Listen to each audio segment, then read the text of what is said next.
So my business interests have kind of come out of the fact that we do have a lot of downtime as rugby players, and my old man said to me very early on in my career that I could come back and I could waste my life away playing on my Xbox, or I could get up and do something, because you never know when your career is going to finish or your life's going to change.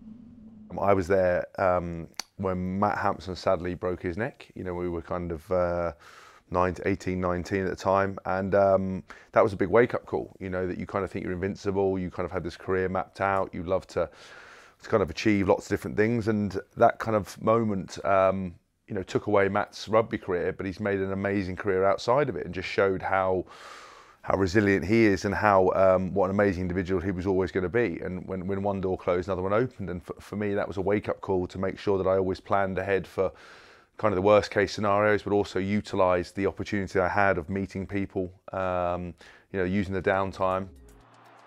Was in actually New Zealand, and I started sharing stuff. People were constantly asking me, built real interest, and I kind of built something organic. And you know, as I was going through the process, I realised I was literally replying to everybody's messages the same stuff, and I thought, well, why don't I consolidate this into, for example, a rugby book?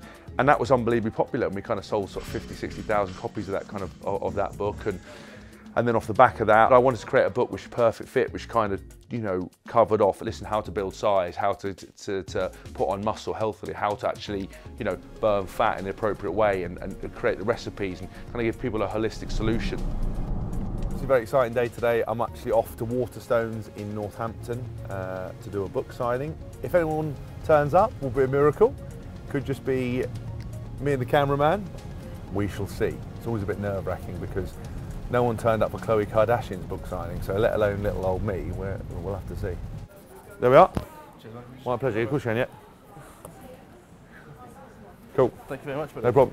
I think it's gone really well. I'm really enjoying it. I think it was kind of a real labour of love. You know, it's 100,000 words. You know, I wrote the whole thing myself. I always write everything myself.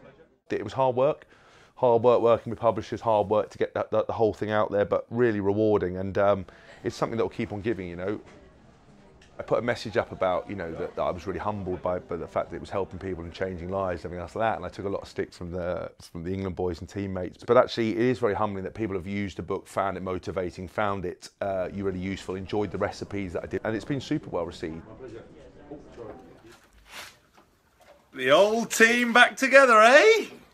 I know You're excited. The social media thing is being completely rooted as a commercial element. It's creating a persona, but also it is a persona. That's why I love it. You know, we joke about being a lad, or doing things with Owen and everything else. But people read that and they come up to me in the street, and I did that Gary Potter thing. Your name? Gary Potter. Your position? Seeker. Your chosen specialist subject? Harry Potter, of course. And someone went, right, Gary. And I said, no, mate, that's not my name. And it took me like 10 seconds to work out what he was referring to, and I thought he was getting me wrong. I get confused with Chris Robshaw a lot, and I think Chris does as well, unfortunately for him. And I just think it's bizarre. People have got to take it with a pinch of salt, realise that that's a 10-second or 15-second or minute clip of a whole day, and that people aren't actually like that. But I enjoy it because it's great to share. I love creating stuff. I just don't walk around going lad 24 hours a day, you know.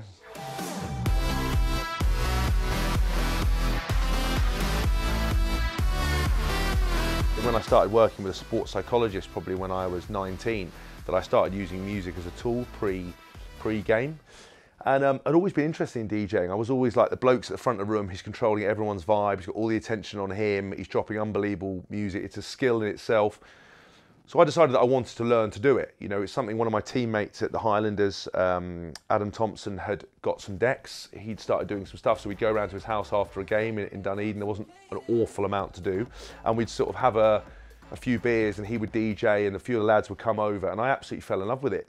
Then it was one of those cases where I was doing it all the time, but then I realised I could monetise it. I realised that actually there'd be interest in me going to places to do it. That and speaking engagements and stuff are my two favourite things to do off the field.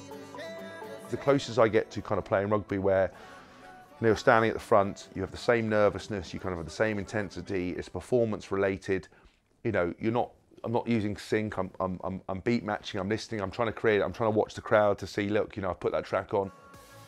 A few of the gigs I've turned up to, you've got maybe 80% of people who are going to be there anyway.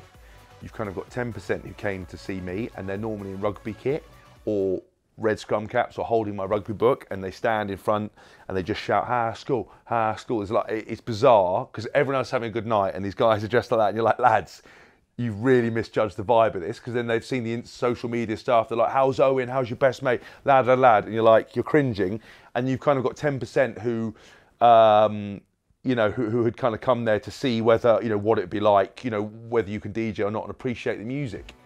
Oh, not you lot again. I thought I'd left you in Paris. It was always a plan to have stuff to, as soon as you stop, to be able to transition into something and build that reputation or awareness in those areas, so you could transition into it. You know, I'm doing one of my PT courses as well at the moment. It's taking me ages. I'm doing a production course online as well. I think I might have a problem. And the thing of it is that those kind of stuff are kind of hobbies and enjoyable. I've obviously got my digger as well.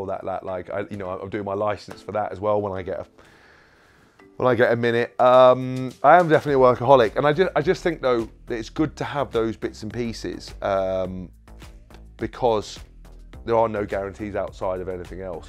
I've been doing this essentially since I'm 16, and the door's going to close at some point, and it's going to take time to adjust. And you know, you hear lots about every sportsman and every kind of people hating life outside the real world. I asked one rugby player the other day, and he used an expletive, but he essentially said that the real world's rubbish. And all these things aren't kind of talked about, and there's the mental issue of not running out and performing. You'll suddenly go from where people are actually interested to forget your name. You know, I remember when I went to a dinner party with my old man, and my dad was like, oh, that's so-and-so, he played 60 times for England. I'm like, Dad, I don't care, I don't know, I've never heard of him. I was only kind of 12 at the time, but I'd never heard of him, I don't know. I'm going to be that guy. There's a guy who played 77 times for England, the kids were like, he's not on YouTube or he's not on my phone, so I don't care. So you've got to be aware of that. So that's why you've got to make hay while the sun shines and be prepared for that difficulty. So while you've got the best laid plans of mice and men, you never know what's going to happen. Quick selfie. If I could do like a James Corden or Jack Whitehall or Tom Davis from Murdering Successful kind of thing, you know, he's a big mate, bigger than me. You know, I thought I thought if I ever tried to do acting or TV presenting, I don't always be labelled as doorman number 5 or security 3 or, you know, irrelevant army soldier 1, whatever it might be. I think I'd take that. That's what I'd love, that performing element, that TV presenting stuff. Not rugby. I don't want to be the next kind of Stuart Barnes or Ben Kay or Martin Bayfield. Those guys do that stuff very well. I would still do stuff in rugby, but I want to kind of go outside of that. That's the dream. Have you taken any acting lessons? I haven't, but I've been acting my whole life, mainly as a plonker, so I think I'm overqualified.